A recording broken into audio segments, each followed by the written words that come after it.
Good afternoon, teacher. My name is Nicolas Riasco. This morning I'm to talk about technology in the classroom. Start. My idea of the first video. The first video showed that technology can make classes more interesting. It explaining that when teachers use it well, students participate more and feel more motivated to learn. And my idea of the second video. The second video explained how to use technology in a particular way.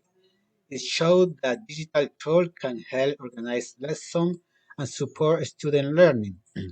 My comparison about two videos.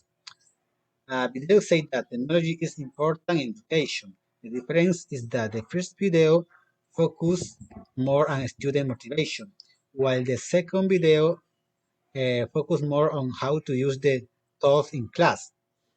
My suggestion. My suggestion is that teachers should use technology with a clear purpose. It should not be only for showing information, but for helping students participate, work together, and learn actively. Teachers also need training to use technology effectively. Thank you, teacher, very much.